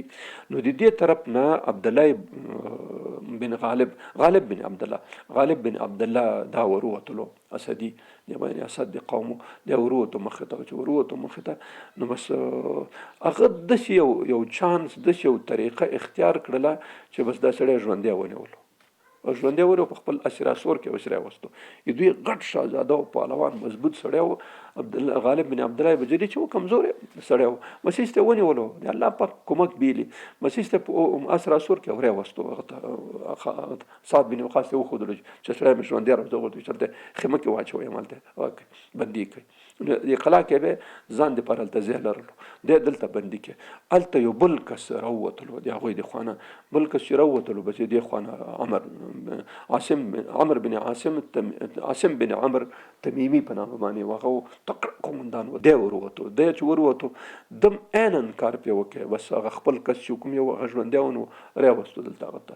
درېیم ځلې بل د دوی غټ تکړه سړی و چې جنرال و تقریبا دا وروتلو ده هغه وکړی د دې خوا نه عمر بن معدي کرب دا وروتلو دی وروتو دم دا سړی ژوندی راوستو 3 غټ غټ پهلوانان مشهور خلک دوی غټ هغه جنرالان هغه دا 3 وړه مسلمانان ټول ژوندي راوستل او بس بندیان کړل چې رستم فکر وکړي دا په مصیبت کړ شو ځکه دا یو په یو مقابله تن به تن مقابله انګلیسي کې 1 to 1 ورته وایي بس یو تن به تن یو په یو مقابله چې دا به اصلا د دواړو طرفونو هغه به تش سنجولو چې ودرې دوی ول اساسات ولولي او هغه څومره دی مورال موږ ته سایکالوژي کې مورال ورته ویل کېږي چې دا مورال د دواړو پوجونو څنګه دا مې دغه نشي نه معلومېدل چې په دې کې به څوک غالب راغی بس جنگ به هغه ګټلی و لکه د احد په غزا کې 3 صحابه کرام چې حضرت حمزه او حضرت علي او حضرت عبیده بن حارث هغه د هغوی غټ قمندان عتبه بن ربیعه یې مړ کړی د هغه ورور او د هغه زوی نو تقریبا جنگ ګټل د همدې نه معلوم شو چې بس مسلمانان به غالبېږي ځکه دا اول تن به تن جنگ کې ډېره مهمه مسله او دې کې د مشهور خلک راوځي عادي خلک نه راوځي دې نه وروسته رستم ورخطا شو چې والا چې که نور هم داسې کسان شو موږ په ټول پوځ به ډېر بد او ډېر بد اثر وکړي چې کله دا 3 کسان ژوندي ځکه میدان کې ټولو لیدل چې کسان ژوندي وتښتول ویوړل او په داسې چالاکۍ او په داسې هغه باندې آنن فانن به سړی به ژوندی نیولی شوی نو په دې باندې ورخطا شو رستم یو دم هغه ته امر وکړي د سپرو ته او د فیلانو ته چې بس تاسو فیلان په مسلمانانو باندې ورخوشي کوي چې کله دوی را خوشي کړي فیلان ولغلي فیلان هم د دوی ټانکونه دي چې مخې ته چې ورځي بس د مخې سره ټول زپیټو د منځ وړي نو چې کله فیلان را مخې ته شو شاته پیادم ورسره نو دلته د بجیله یو قوم دی جریر بن عبد الله بجلی چې مخکې مونږ ویل چې په مخکې د بویا د جنگونو کې موجود او دا په 10 هجری کال باندې مسلمان شو یعنی رسول الله صلی الله علیه وسلم په اخري کال د عمر کې د مسلمان شو راغ ډیر خاسته او ډیر مخور سره د ته به د محمدي امت یوسف ویلې یوسف علی السلام په شان باندې خاسته خپل قواره الله پاک باندې ور کړو ډیر خاسته سره نو تاسو فکر وکړئ چې د امت یوسف چې چاته ویل کېږي نو څونه به یوسف علیه السلام خو نیم حسن الله پاک هغه د شطر الحسن په حدیث کې راځي چې یوسف علیه السلام ته ورکړی شوی نو هغه معجزه وه د یوسف علیه السلام خو دا بالکل همغسې ښایست الله پاک او باړی ورکړی و لکه څنګه یوسف علیه السلام ښایسته و نو دته به یوسف دی هغه ویلی دی د امت ویلی نو دی د دې قوم مشر بجیله او ډېر تکړه خلک و په دې هغه کې په جنګي هغه کې نو بس بجیله ور وړاندې شول هغه ته د هغه مخې ته د فیلانو مخ خو فیل په پیاده او د فیل خو ډېر فرق نو بس غریبانان دویم جنگ وکړي ښه چې کوم کسان په فیلانو سپاره و دی ویشتل په غوښتو خو زور خو نه رسېدل ځکه فیلان ډېر و او دوی پیادل و نو بس په دې وخت کې دوی ژوبل کړه چې کله ژوبل کړه دستي حضرت سعد بن ابي وقاص امر وکړي چاله بني اسد قبیلې ته ورته وایي چې بس راوړاندې شي او بس جنگ شروع کړي بني اسد راوړاندې شو هغوی ښه جنګ وکړي هغه ویشته خو غریبانان بس فیلان لاندې هم داسې پرې را روان هم داسې لکه ټانکونه چې سړي را روان هغې نه وروسته بنو کنده په نامه باندې دا قوم ته ورچی بنو کنده له ور وړاندې شي بس دوی ور وړاندې شو نو دوی دونه شی وکړي چې تقریبا د پلانو مخې یو اندازه تم کړله ونیول شوله ځکه په دوی کې ځینې خلک داسې و چې دا عاصم بن عمر تمیمي دی چې کوم یو دا ډېر په دې مسایلو پوهېدلو دا د بنو تمیم د قوم سړی و نو دوی ویل یو دم اعلان وکړي چې ګورئ تاسو که د دې نه ځان خلاصول غواړئ نو کوشش وکړئ په دې خرطومونو په دې سترګو باندې په غشو باندې ولئ چې کله دوی غشي مشي په ورخوش کړه پلان ورو شاته روان شو نو بیا د هغې نه وروسته چې کله دا حالت وشو رستم چې فیلان ولید چې ولا مخې ونیول شو نو عمومي حمله یې شروع کړه یو دم اعلان وکړي چې سپاره او پیاده دي ټول مرش بس هغوی هم را خلاص شو دې خوا ته حضرت سعد بن ابي وقاص هم د تکبیر ناره پورته کړه بس دوی هم ور خلاص شو دوی ډېر سره هغوی 1.5 لک نه زیات کسانو نو د یو په مقابل کې داسې فکر وکړئ نو 15 چنده پوځ موجود و نو به جنگ شروع شو جنگ نو د سخت جنگ شروع شو تر ماښام تیارې پورې جنگ روان تر ماښام تیارې پورې په دې ورځ باندې 1500 غازیان او مجاهدین شهیدان 1500 غازیان زخمیان او په زرګونو باندې زخمیان صرف شهیدان 1500 کسان شو. د هغوی د خوا نه غلي کلي تاریخونو چې 10,000 کسان د ایرانیانو د خوا نه مړه شو، ځکه دوی خو سم جنګ کولو که نه، دوی خو یو سړي به چې د 3-4 بیزاره مخکې نه کړه تر هغه شهید کېدو نه، نو 10,000 کسان د هغوی نه مړه شو او 1500 کسان دوی نه مړه شو. ماښام تیاره شو، بس شهیدان یې شاته راوړو، هغوی ته قبرونه ببرونه او دا شیان جوړ کړو. زخمیان هلته خیمې ودرولې د پوج د میدان شاته، هلته خیمو کې زنانه ځای په ځای وي او هغوی دا زخمیان یې ورسول، هغوی دا پټۍ او مرهم او تړل او رینځل او دا شیان هغوی کول، د زخم وینځل، نو هغه هماغه ځای ته ورسول. او دا حتی یو روایت کې داسې هم راغلی دی چې دا شهیدان چې کوم یې وشو، بس مجاهدینو ته زنانه ویل چې تاسو مونږ ته پرېږدئ شهیدان، مونږ یې ښه کوو، دا ټول سنبال مونږ کوو، تاسو ته ضرورت نشته صرف جنازه وکړئ، نور یې مونږ ته پرېږدئ. چې خپله هغوی قبرونه او دا شیان جوړ کړل، او ځینې وایي چې لا قبرونه مخکې تیار، حضرت سعد بن وقاص امر کړی چې قبرونه تیار وکنه یو څه اندازه چې موجود. نو چې کله هغه شو، زنانه ورته وایي چې تاسو ځکه ټوله ورځ هم جنګ کړی، تاسو ستړي، دا کار مونږ ته پرېږدئ. ډوډۍ تنظام، د زخمیانو تنظام، د شهیدانو تنظام، ټول زنانه و په لاس کې اخیستي، ځکه هغوی په ځان سره د خپل زنانه جهاد او جنګ ته ځان سره بیولې. زموږ د زنانه نه وي چې کورونه کې کله کې تړلې دي باندې نه وځي او ګزیم نو غم دی چې په هېڅ نه پوهېږي، نو هغه تکړه مجاهدین ښځې وې. نو بس دا هغوی ته وسپارل. ابا دا 1500 کسان شپه په شپه باندې دفن شو او شپه تېره شو. او سهار چې کله مونځ وشو د مانځه نه بعد حضرت سعد بن وقاص امر وکړ چې په صفونه هغه جوړ کړي. په دې وخت کې دی په خپل بام باندې ناست و، دوی د بام د برجونه چې کوم په دې کې به کسان ولاړو پیرهداران شاوخوا منتخبه کوله چې د شمال د طرف نه ګرد جګ شو، چې ګرد لږ لرې شو، چې ګوري چې شانه کومک را روان دی. دا هغه کومک مخکې ویلی و چې حضرت عمر فاروق رضی الله عنه عبیده بن جراح چې د اسلامي پوځونو ستر سالارو د خالد رضی الله په ضد انشاء د ته لیکلی و چې هغه کوم کسان د خالد بن ولید سره تا سره درغلي دي هغه را بیرته راولېږه واپس عراق ته، ځکه هغه په عراق کې بلد دي. نو قعقاع بن عمرو التمیمي رضی الله تعالی عنه په هغه وخت کې د خالد بن ولید رضی الله سره لاړو. نو هغه عبیده بن جراح رضی الله د حضرت سعد بن ابي وقاص چې د ایران د هغه قادسیه د جنگ مشر و، د وراره عتبه بن هاشم، د هاشم د حضرت سعد بن ابي وقاص ورور، نو د وراره هاشم بن عتبه دته کسان ورکړه 6,000 کسان. صحیح روایت ده د خالد بن ولید سره 10,000 کسان لړ، 4 سال ته پاتې شو د خالد بن ولید سره. دا 6,000 د هاشم بن عتبه په مشرۍ باندې را روان شو. په دې کې 1000 کسان د قعقاع بن عمرو التمیمي په مشرۍ باندې مخکخ مقدمه الجيش چې ورته ویل کېږي، مخکخ لاکر په شکل باندې حرکت راوکړي او ځان نن د جنگ په دې دویمه ورځ سحر مانځه نه بعد راورسېد. دا د الله پاک یو خاص کومک چې دا څنګه داسې برابر شو د هغې ځای نه تر دې ځای راتګ عین د جنګ په صحنه کې راورسېد. دا د الله پاک کومک و، کله کله داسې حالات برابرېږي. نو سحر دوی له پوځونه برابرول، صفونه یې تړل چې قعقاع بن عمرو التمیمي د 1000 کسانو سره راورسېدلو. چې کله راورسېدلو نو هغه څه وکړه، هغه د خپل کسان په داسې مختلفو ګروپونو ډلو باندې وویشل چې تاسو به لږ په دمه راځئ چې دا او دوړې به کوئ، ناره تکبیر او دوړې چې دا خلک پوه شول کومک راځي، پته ونه لګي کسان څو دي اصلي درک ونه لګي. همداسې به کوئ، همداسې یې وکړه. نو قعقاع بن عمرو التمیمي چې څنګه راورسېدلو نو سعد بن ابي وقاص ته زیری ورکړه چې 6,000 کسان ستا د وراره هاشم بن عتبه په مشرۍ باندې شاته راپسې را روان دي، موږ او څون محکم مقدمه الجيش موږ راورسېدو. نو چې راورسېدو دا خبره ورته وکړه چې شاته لښکر را روان دی او په مسلمانانو په شام کې ښه فتوحات کړي، د یرموک په میدان کې د رومیانو ملای ماته کړه. دا خبرې ورته بیا ورته ویلې که ستا اجازه نو زه به میدان ته. خو دا په اسلامي تاریخ کې د په شان باندې سړی بیخي نه دی تېر شوی، دا کمال والا انسان و. او ځکه خو ما مخکې دا خبره کړې چې خالد بن ولید چې کله کومک وغوښتو حضرت ابوبکر صدیق رضی الله صرف قعقاع بن عمرو التمیمي ورولېږلو. خلکو ورته ویل چې هغه نه کومک غوښتي او تا دا وکړه. نو حضرت ابوبکر صدیق ورته ویلی چې په کوم لښکر کې کوم جیش کې چې قعقاع بن عمرو التمیمي شکست نه خوري، دا هغه سړی و چې ابوبکر صدیق د باره کې دا خبره کړې. نو دی راورسېد. بس دا چې کله خبره وکړه بس نو مجاهدینو ته هم خبرې وکړې، ودرېدو مخې ته چې ستاسو غټ لښکر شاته را روان دی، کوم ورونه چې ستاسو شام ته تللي هغه راورسېد او را روان دي شاته را رسېږي، او زه یې مقدمة الجيش په حیث باندې زه مخکې راغلم. د دې نه میدان ته ووتو. خپله وروتو میدان ته. چې کله وروتو نو هغوی هم صفونه برابر کړه او دوی هم برابر کړي وو. دی میدان ته شو نو ورته ویلې چې هل من مبارز، څوک شته دی چې ما مقابلې ته راوځي؟ نو هغوی خو نه پېژندو چې دا څوک دی. نو یو بل پوښتنه وکړه، رستم خو دی، رستم خو دا نه و لیدلی بیخي، نور قمندانانو لیدلی و چې هغه جنګونو کې پاتې شوي. نو هغې ورته وویل چې دا خو قعقاع بن عمرو التمیمي نومېږي او داسې بده بلا د ده مقابله ډېره سخته. رستم ته دا خبره وکړه.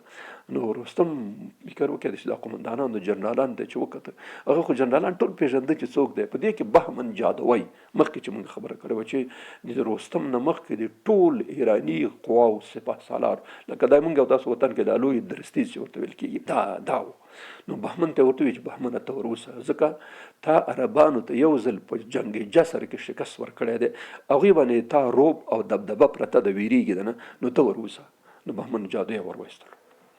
ځینې تاریخونه یو تبصره لیکلې دلته یو خبره چې اصلا نو رستم هغه دا و چې دا کوم دلته کوم د کار خلک دي، مخور خلک دي، آینده کې ما ته د سترګو اغزی ګرځي، دا ور وړاندې که چې ختم شي. د اصلي مطلب دا و. نو ځکه بهمن جادوی ور وړاندې کې بل سړی به ور وړاندې کړی وی، خدای دې مخې نه هم لري کو، بل دا دی چې دا خو ډېر تکړه سړی و، عمومي سپه سالار د ټول ایران د پوځونو تېر شوی. طبیعي خبر ده یو سړی چې عمومي سپه سالار ستر جنرالۍ ته چې یو سړی رسېږي خوش خو نه رسېږي که نه، خو څه ډېر هغه پکې خوبیانې. نو بس دی ور وړاندې کې، دی ورغی. چې دی ورغی بس هلته سره دی او قعقاع نو مخامخ شو. نو قعقاع ته پوښتنه وکړه چې ته څوک وې؟ چې زه بهمن جادوی. هغه ته یې چې زمونږ دومره کسان دی په جنګ جسر کې شهیدان کړه، اوس به د دې انتقام نه اخلم. بس سره اړم شو دواړه. قعقاع بن عمرو التمیمي الله پاک یو خاص هغه ورکړی، امتیاز ورکړی، بس ښه سره وجنګېده. ښه دوی اصلا غوښتل چې دا جنګ لږ دوامداره شي، چې دا خلک یې مونږ هغه وګوري، په اصطلاح سره تماشا وکړي، هغه وکړي. ځکه دواړه ښه تکړه دواړه طرفه داسې نه و چې یو بل کمزور، ښه تکړه خلک د پوځ په سطح باندې دواړه د امتیاز خاوندان. بس سره ښه کافي وجنګېده. او د کافي جنګېدو په هغه کې قعقاع بن عمرو التمیمي رضی الله عنه بس د شا داسې حالت یې برابر کړه چې د خو مخه ټوله زیرې وه، نو د شا د طرف نه به د شا باندې ولو د ملا داسې سمه ورته دغه کړه، غوڅه کړه. بس سړی درز راولوېده، چې راولوېده او یو دم قعقاع بن عمرو التمیمي اعلان وکړ چې الله اکبر، درې ځلې نارې تکبیر پورته کړه. ټول اسلامي لښکر ډېر خوشحاله، ځکه بهمن جادوی خو ټول پېژندلو چې هغه جسر کې خو دوی سره هغه و. نو د انتقام یې ته نه دلته دې خلکو ته نه واخیستلو. دا ډېر بد اثر دې خبرې وکړې. دې نه وروسته درې څلور نور خلک د دوی جنرالان غټ کسان چې وو، حتی د پوځ یو برخې مشر دام را وړاندې شو، دی هم ووژل شول. بس چې څو راتلو ځای په ځای باندې وژل کېدل، ځکه مسلمانانو کې تکړه خلک وکړ. عمرو بن معدي کرب او طلحه بن خویلد اسدي چې پیغمبر یې دعوی کړی چې خالد بن ولید پسې واخیست، هغه هم په دې جنګ کې موجود و.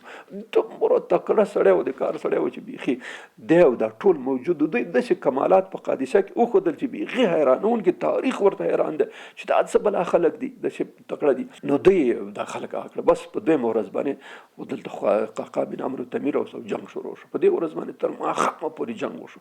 په ډېر زیات توره چې په دې جنګ کې وکړه، ډېره زیاته توره. قعقاع بن عمرو التمیمي هغه به د هر چا باندې توره نه جګوله، داسې به ګرځېدو، لیدل به چې ودرې په دې لښکر کې، د ایرانیانو په لښکر کې غټ سړی څوک دی چې دا خلک جنګي او قمندان دی، همغه به یې څه کوي، یو دم به پسې بارغر ویلو، بس سړی به راچپه کړي. د ده کار دا و. بس تقریبا وایي چې غټ قمندانان په دې ورځ باندې د قعقاع بن عمرو التمیمي په لاس خو بهمن جادوی ووژلو.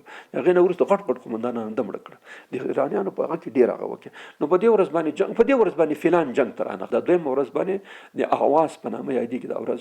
نو په دې ورځ باندې فلان رانوسته، فلان یې شاته کړي وو. دا نور پیاده او سپور جنګ و. خو په دې ورځ باندې تقریبا د ایرانیانو 10,000 کسان په دې ورځ مړه شو. د مجاهدینو 1000 کسان په دې ورځ باندې شهیدان شو او زخمیان ډېر زیات وو.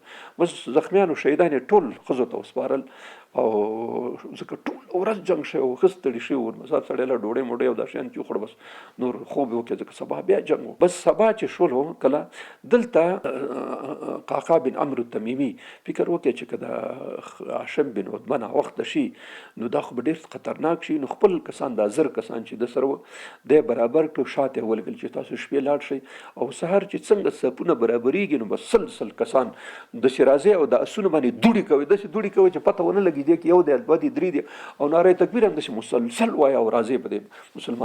مسلمانان یې خبر نه کړه، هېڅوک یې خبر نه کړه. نه خپل خلک خبر کړ، نه ایرانیان سپټ په پټه شپه په شپه کاته جوړه کړه، خلک خپل ولیکل هلته. بس سهار چې څنګه سپونه جوړېده چې د هغه خوا نه یو دم ګرد پورته شو، چې ګرد پورته شو دا سل ډله دی قعقاع بن عمرو تمیمي دا راورسېده او ناره تکبیر او مجاهدینو چې نوې کومه را پرون خو زر کسان راغلي وو د قعقاع بن عمرو، دا نو نوي لکه چې راورسېده هماغه نو بس یو دم نارې تکبیر او یو دم احساسات ولولې د دوی مورال راجګ شو او بیا به پر بساته بل ګروپ راغی، بیا به بل راغی. بس درېیمه ورځ باندې بیا رستم فیلان را وړاندې کړه.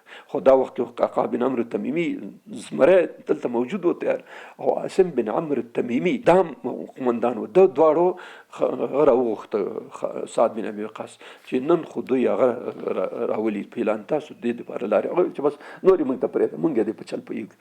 بس چې کله فیلان را وړاندې شو نو قعقاع بن عمرو تمیمي او عاصم بن عمرو تمیمي دا دواړه یو ځای شو. د دوی غټ فیل و سپین فیل، ما درته سپین فیل یې لرلو، دا د ټولو قومندانو دی به مخکې و دا نور به پسې دې دواړو قومندانانو تکړه خلکو بس ویل چې داسې به کوو اول به په دې سپین فیل باندې حمله کوو چې دا هم ختم کړي، بس بیا به په دا دویم باندې. دلته ځینې مجاهدینو ویل چې نه دا یو بل یو خړ برګ غوندې فیل و، هغه هم ډېر ورانه بلا وه، نو هغه مونږ ونیسو تاسو دا سپین ونیسئ. نو قعقاع بن عمرو تمیمي او عاصم بن عمرو تمیمي دا دواړه سره یو ځای شو او په دې سپین فیل باندې یو دم یې ورمنډه کړه. مخې ته یو ورته ودرېدلو په شروع یې په وکړه 2-3 کسانو سره، دا بل د شا دې طرف نه راتاو شو، بس د شا دې طرف نه بیا وروختو پاس په دې فیل باندې، کسان یې ترې خطا کړه او وروختو په دې نیزه راوخته د فیل په دې شا باندې داسې دا نیزه کرب ته پکې درېد، 4 ځلې ووهلو داسې لکه د هغه باندې چې سړی داسې نیزه نه باسي داسې نشي سوری کړي. بس سپین فیل راولوېدلو چې کله هلته خرطوم هغوی ته نه غوڅ کړي او په سترګو یې په غشو ویشتو، نو دی چې راولوېدلو دا نور مجاهدینو خو هغه بل تور برګ فیل چې کوم هغه باندې شروع کړي، هغه هم راچپه کړي. چې کله یې راچپه کړي نو بس یو دا نور فیلان وډار شو، چې وډار شو یو دم یې منډه کړه. اوس په ځای د دې چې دغه فیلان مجاهدینو ته هغه ته تاوان او زیان ورسوي، خپل د دوی دپاره تاوان شو.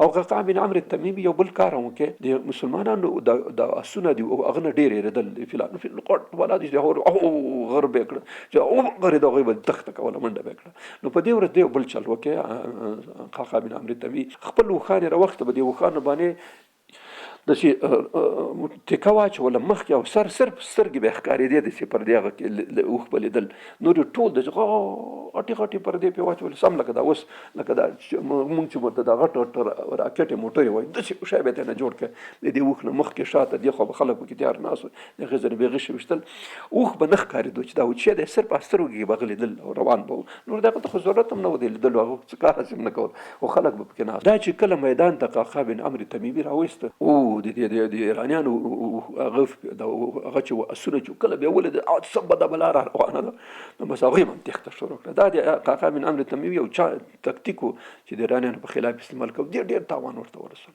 نو په 3مه ورځ باندې په دې جنګ کې ایرانیانو ته خپلو فیلانو تاوان ورسولو، ځکه چې یو دم فیلان شاته راغله، چې شاته راغله بس د خپل خلک چت کړو، بس لاړل نهر ته ورسېدو، په نهر کې هلته ځان یې هغه کې څه ډېر پکې ووژلی شو، څه چې په منډه خلاص شو، نهر دی ځان ورسو، نهر کې ځان هغه کې خلاص کړي د هغه نه، څه زخمیان چې په اوبو کې ځانونه وغورځول. نو دلته په دې 3مه ورځ باندې نو سخت هغه وشو، جنګ وشو، تر ماښامه پورې دا جنګ روان و.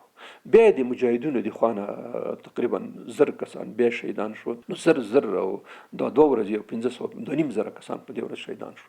بس ماښامه پورې جنګ وشو، د ماښام نه وروسته شهیدان او زخمیان دا راټول شو، ښځو ته ورسپارل شو. نور خو د اصول خو دا و چې د شپې باید جنګ ونه شي، دا لکه دا 3 شپې همداسې خبره وه.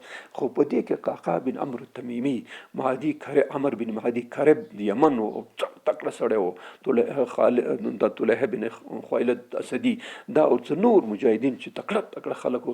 نو قعقاع بن عمرو تمیمي ورغه چې ګورې بهترین وخت دی، راځئ دا خلک خو اسیم د جنګ نه ستړي دي، راځئ یو دم حمله پرې وکړو. او هلته په دې وخت کې رستم خپله شورا د جنرالانو دې خلکو راغوښتې وه چې سبا څه وکړي، ځکه دا 2 ورځې دوی پته ولګېده چې موږ د 2 ورځو ډېر زیات خراب کړلو، د خو بیخي وضع خرابه شوله. نو دوی دا درېیمه ورځ خو هاشم بن عتبه هم راورسېدو ماسپښین هغه لښکر هم راغی. نو دلته غټ کسان دي، دوی ډېر کسان پکې غټ کسان دي، د ایرانیانو مړه شو، قمندانانو غټ کلک. نو رستم ډېر ورخطا و، هغه ویل چې دا به څنګه کېږي. نو د هغه پلان دا و چې سبا داسې کوو چې موږ څومره سپاره لرو، 1,000 وایي چې 1,000 صرف اسپاره خلک دوی لرل. نو 1,000 خو بیخي ډېر شي، مسلمانانو ټول ته دا 1,000 او 1,000 صرف د دوی سپاره وو. وایي چې سبا پلان به موږ داسې کوو، سبا ته به ټول سپاره اول کوو، شاته به ټول پیاده سره د فیلانو، او داسې حمله به سبا کوو چې بالکل دوی هغه شي نور یې بیخي ختم کړو. 1,000 سپاره خو ډېر شی دی، کم از کم چې دا 10,000 تنه مړه شوي دا 3 ورځو کې 1,000 دي مړه شوي، دا نور خو ټول شو 1.5 لک پوځ خو لا اوس هم ورسره اوس کم زیات. نو خلک خو ډېر وویل چې 100 صفونه به جوړ کړو، او دا 100 صفونو کې به اول صفونه د سپرو یو دم چې سار شو یو دم ورغروي، بس خلاص. دوی په همدې پلان باندې لګیا وو، خبرې پکې کولې چې قعقاع بن عمرو تمیمي او عمرو بن عدي کرب او دا نور چې کوم کسانو. حتی یو روایت صحیح روایت دی تقریبا، دا عبدالله بن مکتوم اکم صحابي رضی الله تعالی عنه چې په سترګو ړوند و، او اکثره به رسول الله صلی الله علیه وسلم امامت همدا پرېښولو چې کوم طرف بتلو، دا هم په دې جنګ کې راغلی و خریب، او په سترګو بیچاره ړوند و. نو خلکو ورته وایي چې ته څنګه جنګ ته ځې، جنګ خو به هغه نه کېږي که نه چې ته خو ګورې نه. نو د عبدالله بن مکتوم ورته یو خبره وکړه، وایي آیا جنګ په لاسونو کېږي که په سترګو کېږي؟ نو خلکو ورته په سترګو خو نه، خو سترګو سره لیدل کوي، خو چې لیدل ونه شي هغه ورته چې ګوره زه لاسونه هم روغ لرم، ټول بدن مې زوړ دی، خو صرف سترګې نه لرم. نو سترګې خو څه ضروري خبره نه ده. نو دیم په دغه د شپې په مجاهدینو کې دیم بیرغ هم د واخیستلو. عبدالله بن مکتوم رضی الله تعالی عنه دم دا بیرغ د مسلمانانو ورته چې ما ته بیرغ راکړي، بیرغ خو څه په سترګو نه نیول کېږي، خو په لاسونو نیول کېږي، ما خو لاسونه روغ دي. نو بیرغ د مسلمانانو د په لاس باندې واخیستلو، او په همدې شپه دی دلته شهید شو، په دې شپې په دې جنګ کې چې کله قعقاع بن عمرو تمیمي او عمرو بن عدي کرب او دا نور مجاهدین چې کله هغه شو، بس شپه په شپه کسان برابر کړل. خو دلته یو مسله پیښه شوه، هغه دا وه چې عمرو بن عدي کرب ډېر تکړه سړی و. ده ورته ویل چې ګوره سعد بن ابي وقاص خو تاسو خبره ورسره کې هغه اجازه نه راکوي، د شپې خلک باید هغه وکړي استراحت وکړي، او تاسو جنګ کوئ، دا خو تقریبا زموږ د هغه خلاف خبره ده. هغه ورته چې ګوره د هغې قعقاع بن عمرو دا مسله په ما باندې د هغې ځواب زه وایم، خو تاسو لاړ شئ چې جنګ شروع کړئ، چې د خلکو بیخ ونه باسو، دا اندازې نه سمېږي، دومره غټ لښکر دی چې سم یې ونه ټکوو، دا نه کېږي. بس ټول سره موافق شو. بس یو دم چې د ماسوتن تقریبا داسې معلومیږي چې د ماسوتن مونځ دی کړی، او د مانځه نه چې ښه تیاره شو، په دې تیاره کې قعقاع بن عمرو تمیمي خپل کسان چې کوم د خپل ګروپ دا او د عدي کرب خلک او دا نور چې کوم یو تکړه خلک چې دا ټول سره یو ځای کړل، او یو دم په د فارس په دغه باندې حمله وکړل په خلکو باندې. هغوی خو دې وخت هېڅ آماده هېڅ پروګرام د جنګ نه و که نه، هغوی داسې په دې حالت کې ګیر کړل چې هغوی آماده نه و. نو دلته په دې وخت کې چې کله جنګ دوی حمله وکړله، دلته خو دوی شورا لګیا وو، خبرې کولې چې سبا دپاره جنګ شروع شو، جنګ هغه کې تعین کې څنګه به کوو. په دې وخت کې خلک رستم ته په منډه سړی راغی چې عربانو خو حمله وکړله، او بس راغله نو بس پلان ټول ګډوډ شو، او دلته د ورته چالي مخې ونه دوی هغه پلان چې سبا دپاره جوړ کړی اوس پاتې شو. دا ټوله شپه جنګ شو، دې ته لیلة الحریر ویل کېږي. ټوله شپه او سخت جنګ وشو تر سهاره پورې. سهار چې کېدو لا شپه وه، نو دلته سعد بن وقاص د بام په سر ولاړ دی، هېڅ نه پوهېږي چې اوس خبره چې دا جنګ څنګه دی، هېڅ چا د رقم نه معلوم، چا ته پته هم نه لګېدله. په دې وخت کې د شپې په آخره برخه کې قعقاع بن عمرو تمیمي اواز وکړ، یو دم یې چغه کړه ټولو ته چې او د الله پاک زمریانو راټول شئ، او په قلب باندې په مرکزي برخه چې کوم یو ده په دې باندې حمله وکړئ چې په کوم ځای کې د رستم دی، او د رستم د ځان ورسوئ او د منځ یې ویسئ. دا هغه چې اواز چې واورېد اوس دی پوه شو چې او دا خو قعقاع بن عمرو تمیمي او د خلکو حمله کړې، او دومره وړاندې شوي دي چې اوس د رستم په خلاف باندې هغه کوي. بس په دې وخت کې همداسې ورمنډه کړه. سهار شو، بالاخره سهار مونځ، او دا ټول په بشاره کې ده، او بس لمر راوخته سره تقریبا داسې 9-10 بجې شاوخوا چې شولې. په دې وخت یو شدید باد راولوتو د دې طرف نه راو د غرب طرف نه مخ په شرق باندې. هلته ټولې شګې دا شګې یو دم داسې دوړې شوې، او د دوړې کې بس ټول خلک پټ شو. دا بعد د هغوی په خلاف راولوتو چې کوم طرف شګې د ایرانیانو په سترګو کې هغه کېدې. په دې وخت کې رستم خپله میدان ته راووتو، ویل د چې والا چې شاوخوا ته نه راورسېدې محاصره کولو د خپله تورې راواخیسته، بس میدان ته راووتو. چې میدان ته راووتو جنګ یې شروع کړ. چې کله د قعقاع بن عمرو تمیمي کسان چې ټول لکه زمریانو په شان باندې تربیه شوي، بس ورورسېده جنګ کې دی انحصار کې. چې کله انحصار کې زخمي شو، چې زخمي شو چې پوه شو چې اوس زخمي شو، بس ځان یې هغه کې منډه کړه، تېښته وکړه. چې تېښته وکړه په دې وخت کې د نهر ته نږدې ورسېدو چې هلال بن علقمه رضی الله تعالی عنه یو صحابي و، دی ورسېدلو. هلال بن علقمه چې وایي پېژنده چې دا خو رستم دی، بس یو د مینې زه راواخیسته، په دې ملا کې ویشتو. د ملا کې ویشتو سړی مسؤول وي، د نهر کې ځان خطا کې، د نهر ته ځان و چې زه د نهر نه چې اخواته پورې وځم څوک راپسې راځي، بس په دې نهر کې ځان چې لامبو وهي اخواته تېر شي. هلال بن علقمه پسې دستي د اس نه ورکېوتو، پر منډه کړه، په دې سیند کې ځان ورواچولو، په دې پښې نه راونیو، راکشه کې د هغه ته یې راوړو، د غاړې ته راوستو، چې غاړې ته راوستو او سر یې ترې نغوست. یو روایت دا دی چې دا سر یې راواخیستو په نیزه کې هغه کې، اول دا وایي چې دلته یو دم جیګ شو، د هغه د رستم په تخت باندې ودرېدو چې قتلت رستم و رب الکعبه، د ما په رب کعبه باندې قسم چې ما رستم مړ کړ. دغه په تخت ولاړ و کنه چې خلک فکر چې رستم نشته، او دی وایي چې رب الکعبه باندې چې چا به په رب کعبه باندې قسم وخوړو، خلک به ویلي دا بالکل صحیح دی، بیا چا نه ویلي دا دروغ وایي. نو بس یو دم ایرانیانو چې دا اواز واورېدو چې رستم مړ شو او د منځه لاړلو، او یا دا یو روایت دا دی چې سر یې په نیزه کې جګ کې، نو چې سر د رستم سر خلکو ولیدو، بس نور هغه نر و چې بس تښتي. وایي چې ډېر زره سپاره لښکر، ما مخکې ویلې چې دا د ایرانیانو په دې لښکر کې وایي چې دې نه به صرف 3-4 کسان ژوندي لاړ، 3-4، نو ټول یې تېغه تېر شو د جنګ کې، دا وژل، ځکه ډېر جنګ اندوی کولو. دلته مسله دا پیدا شو چې هلته خو هغه پل چې رستم جوړ کړی و، په دې باندې خلک تېرېده، دا ډېر ورخطی د لاسه دروند شو، دېس د دانډ ولوېدل، څه کسان په دې کې ډوب شو، او دا باقي چې و په ځانونه د نار ته وراچول، څه دې کې خراب شو. دلته د مسلمانانو د خوانه سعد بن ابي وقاص دستي قعقاع بن عمرو تمیمي او نورو ته امر وکړ چې تاسو پسې ورشئ، دا خلک تعقیب کړئ. دې نه مخکې د زهره بن جویه په نامه باندې یو مشهور قومندان تېر شوی دی د مسلمانانو په دې جنګ قادسیه کې، دی د هغوی نه مخکې لا پسې ورغلی و. سعد بن وقاص لا خبر هم نه و چې هغه پسې خلک اخیستي د نهر نه اخواته. نو دوی قعقاع بن عمرو تمیمي او هشام بن عتبه دا خلک شاته پسې را روان شو چې دا پوځ چې تښتي دې تښتي. دې نه مخکې زهره بن جویه هویه هغه ورپسې ورتلی و. هلته چې کله دوی تېښته وکړه، نو رستم خو مړ شو، د هرمزان هم تېښته وکړه، جالینوس چې کوم یو په دې جنګ کې موجود جالینوس هم تېښته کړې وه. هغه چې لږ وړاندې لاړو، نو زر یې دا خلک چې دا کوم تېښته ول رسال کې چېرته تښتې، خدای هم غرق کوي، تاسو ودرېږئ. په دې وخت کې چې دا خلک راټولول غوښتل چې زهره بن جویه ورسولو، چې ورسېده، بس جالینوس رسال کې ایستې مردار کې د تخت او تاج او تاج او د جامې او دا شیان چې دا ټول ته نه راوخته، خو ډېر قیمتي هر یو لکونو روپۍ. دغه د رستم یوازې تاج خو دا د څومره لکه دیناره باندې قیمت لرلو، ټول غمی او دا شیان به پکې، بس دې ته نه واخیسته. بس نور په دې وخت کې قعقاع بن عمرو تمیمي، هاشم بن عتبه دا راورسېدل، خلک یې چې وځغلول، بالکل دا نږدې دوی ورسېدل ام بابل ته، بابل ښار ته په نار. بیرته مجاهدین راتاو شو، نه راغله. سعد بن ابي وقاص امر وکړ چې څومره غنیمتونه یې، د غنیمتونه ټول کوي. هغه د رستم تاج او د جامې توره څه شیان چې د مربوط، هغه ټول هلال بن علقمه رضی الله عنه ورکړي چې تا وژلی دی. هلته قانون دا و چې کوم سړی به چا ووژلو، د هغه سره به جدي شو، هغه د همده سړي حق کېدلو، خاص د همده به دا نور خو عام غنیمتونه چې په بیل و، دا به د دې سړي شخصي کېده. نو دا هلال بن علقمه ته ورکړي ولې چې په 100 لکه دیناره باندې د تاج دونه قیمتي شی و دی وکړه.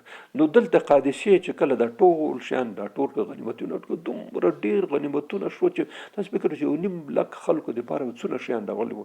د رستم خپله تخت او دا شیان چې ځان سره د هغه راوړي وو، دا ټول یې راټول کړه، مکمل هغه یې چې وکړه دستي خمس جدا کړه. د دې نه مخکې چې د خمس او د غنیمت مسله راشي، نو حضرت سعد بن وقاص دستي یو خط ولیکلو او یو سړي ته ورته چې دا به زر مدینې، په مدینه کې حضرت عمر بن خطاب رضی الله عنه سحر د مانځه نه بعد به راتلو د ختیځ د طرف نه شرق د طرف نه چې کومه لاره مدینې ته راغلې وه په دې کې به لورې به یو ځای کې ناست و یو غونډۍ په سر چې ودرېږي که څوک راشي ځکه لاره خو ډېره زیاته وه که نه معلومېدله چې څونه وخت داسې څو ورځې سفر لاره وه نو دی به دلته غریب کېناستو چې مازدیګر داسې غرمه غوندې شوه بېرته به تلو په دې ورځ باندې چې دا اوس فتح شوې ده او سړی را روان دی نو دی هلته په غونډکۍ ناست دی چې ګوري چې دا خوا نه یو سړی او سپور راغی چې راغی ورمنډه کړه دې لارې ته ورکېوتو دې غونډۍ نه هغه ورته چې کوم ځای نه راغلی وایي زه خو چې د عراق نه راغلی وایي چې څنګه دی وایي چې خبر مې راوړی زیری مې راوړی مسلمانانو فتح وکړه نو ده دستي د دې اوښ جلاب ونیول ورسره روان شو پیاده روان دی داسې ورسره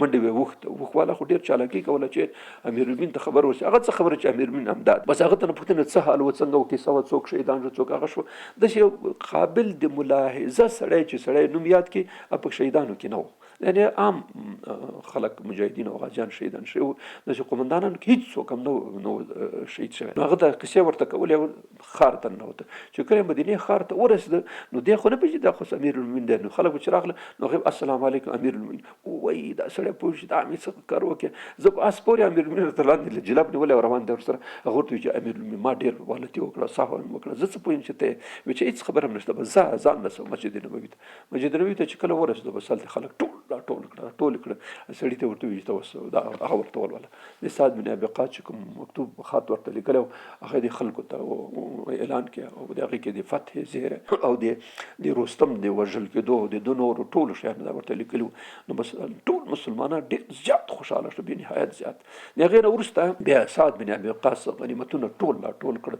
او خمس هم هغه کې د غنیمتونه ټول په مجاهدینو به مساویانه طور وویشل کېدل لکه قرآن عظیم شان کې خپل هم دا دی چې هغه څه چې تاسو غنیمت کوئ هغې کې 4 برخې د غازیانو راځي او 5مه چې دا د حکومت ده حکومت بیا غریبانانو ته هر چاته چې حکومت لازم ګڼي اسلامي حکومت او څوک چې د وخت خلیفه او امیرالمؤمنین هغه بیا چې لازم ګڼي بیا به په مختلفو طبقو غریبانانو مسکینانو فقیرانو یا د دولت په ځینې کارونو کې هم کېدای شي دې نه استفاده وشي نو دا بیا د هغوی برخه نو خمس جدا کړه 5مه برخه د غنیمتونو دا نور په مجاهدینو باندې مساوي وویشل په دې وخت کې د امیرالمؤمنین فرمان راغی په دې وخت چې سعد بن وقاص ته لیکلي چې غنیمت خو ته وویشه غواسم د مجاهدینو حق دی د خمس نه یو څه برخه ځان سره پرېږده او چې کومو خلکو ښه کارکردګي کړې ده په دې جنګ کې چا چې ډېره زیاته توره کړې په دې جنګو کې او په اصطلاح سره ښه ځلیدلی دی هغوی ته باقاعده انعامونه دي د خمس نه ورکړه ځکه دا خمس مونږ ویله چې د خلیفه او د امیرالمؤمنین په لاس کې د مسلمانانو د بیت المال شی دی نو دوی ته هر یو ته هغه ورکړه په اصطلاح سره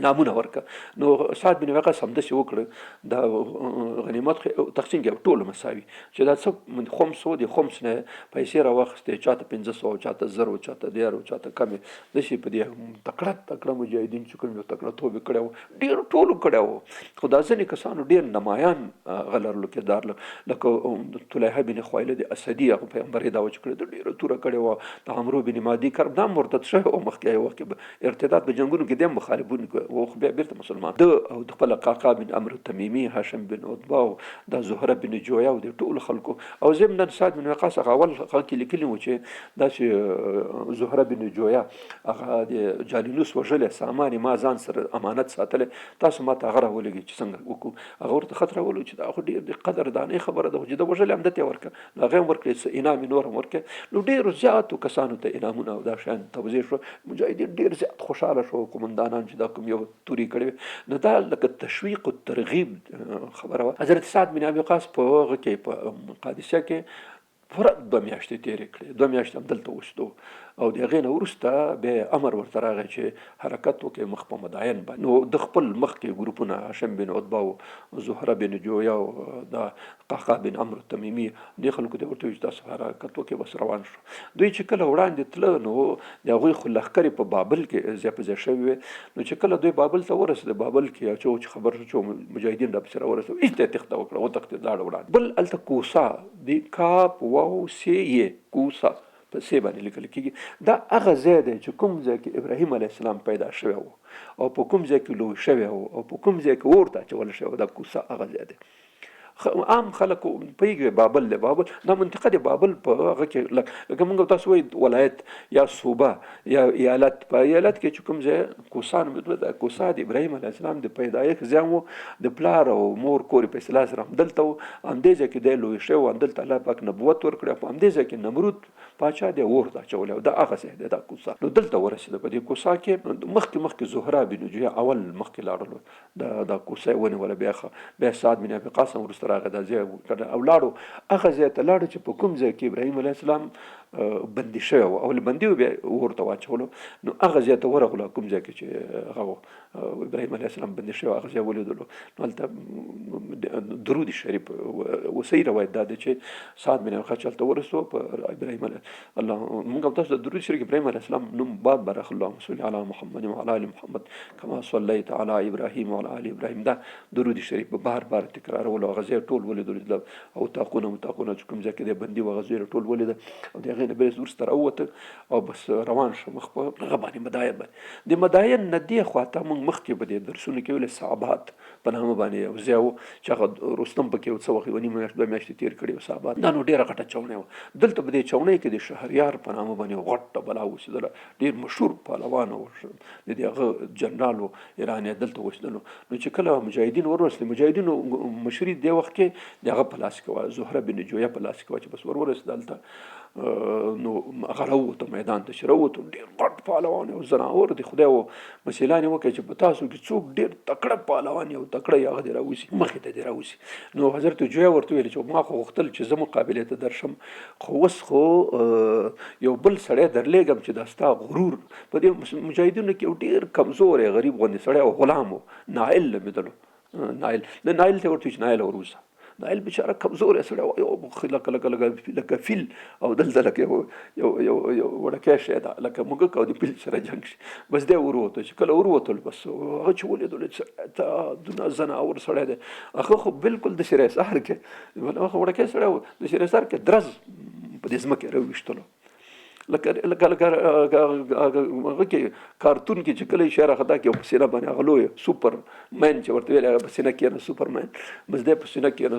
دلته دی خو ډېر کمزوری بیچاره خو د یو ورون په اندازه د نایل نه و.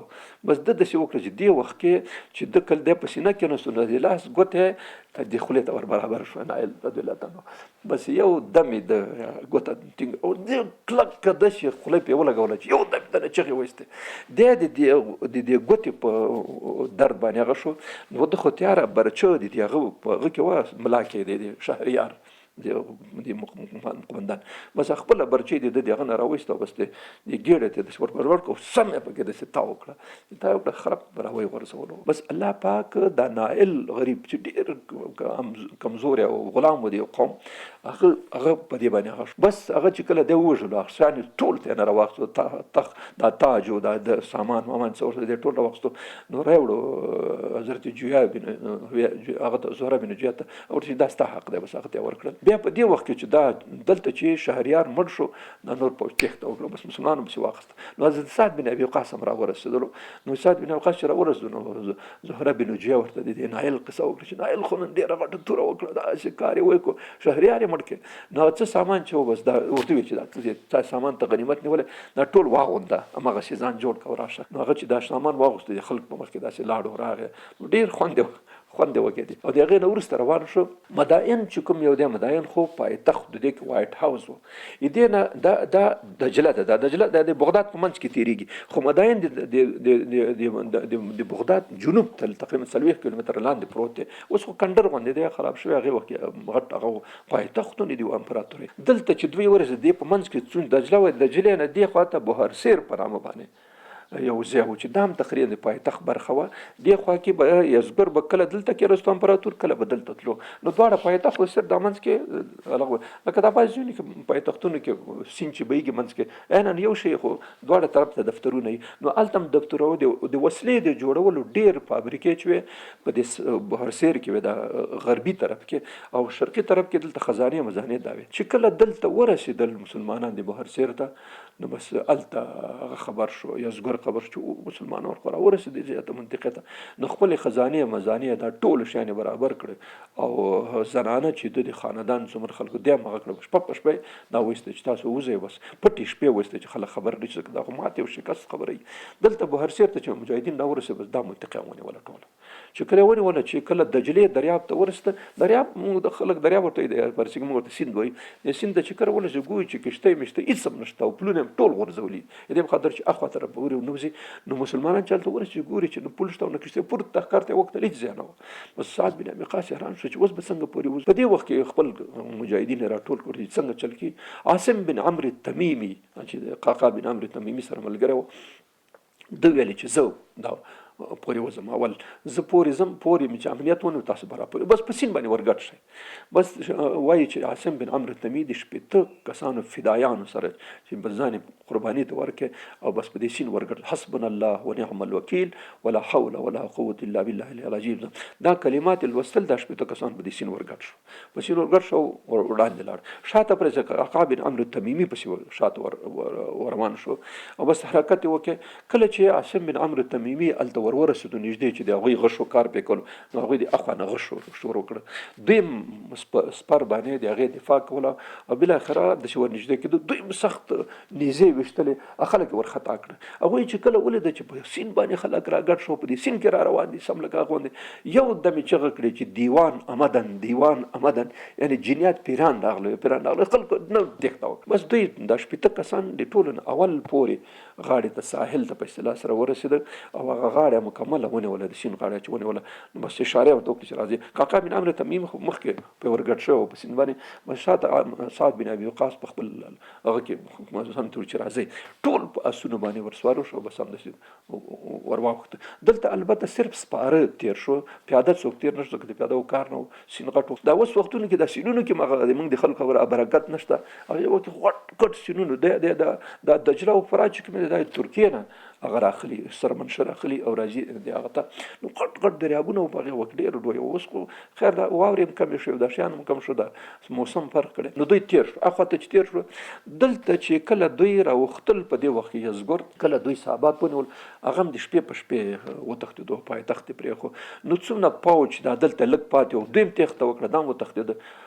او بس یزګور خو مخکې تښتېدلی او حلوان ته ځان رسولی و غزه ته بس دا خلک لاړه چې کله مجاهدین ورتا شو د مختلفو لارو نه داخل دی هغه ته ننوته ښار ته ننوته او راسن وایټ هاوس سپینه ماڼۍ چې کوم یوه لکه د امریکا اوس وایټ هاوس چې دی دې ته ننوته چې کله ننوته حضرت سعد بن وقاص چې کله ولید وایي چې دا پاچي او دا زندګي د بېچارګانو خو په ساده ژوند او هغه کې تېر کړی نو دا چې ولید نو حضرت سعد بن ابي وقاص رضی الله تعالی عنه نو د قرآن عظیم شان څه آیاتونه ورته کم ترکو من جنات وعیون وزروع ومقام کریم کذلک وورثنا قوما آخرین دا آیاتونه سورة دخان کې و دی ولوستل چې ای الله څومره غټ غټ باغونه څومره غټې منطقې څومره ښایسته ښایسته ماڼۍ او ټول شیان ترې نه پاتې شو او بل قوم ته الله پاک مې میراث ورکړه نو دی نوت وایټ هاوس کې وګرځو هغې ځای کې دی وایي صحیح روایت دا دی چې سعد بن ابي وقاص اته رکعاته د فتح شکرانې په نامه باندې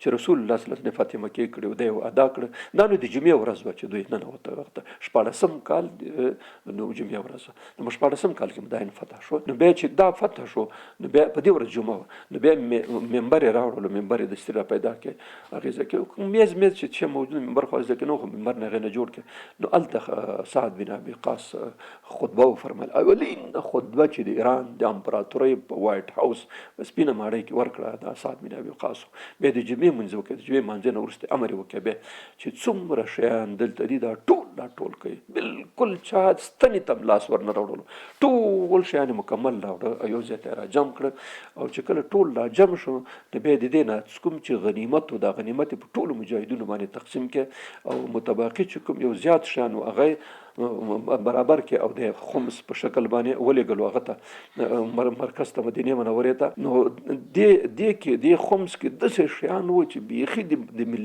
میلیاردونو خبره د دینارو خبره و دی ټول مرکز ته ولېږل او دا د فتح زیری هم ورکړلو او د دې نه وروسته سعد بن ابي وقاص خپل ماشومان او کورنۍ زنانه تر اوسه پورې په قادسیه کې پاتې و نو هغې ته خبر ولو چې راشئ بیا په مداین کې چې کوم کورونه و هغه کورونه ټول مجاهدینو باندې ټول باندې تقسیم کړه یو کور پکې سعد بن وقاص په هغه کې اوسېدل شروع کړ. نو دا و د مداین یا د سپینې ماڼۍ فتح چې موږ تر دې ان شاء الله متباقي فتوحات مبارکه به په بل درس کې به خبرو وکړو. واخر الدعوانا ان الحمد لله رب العالمين.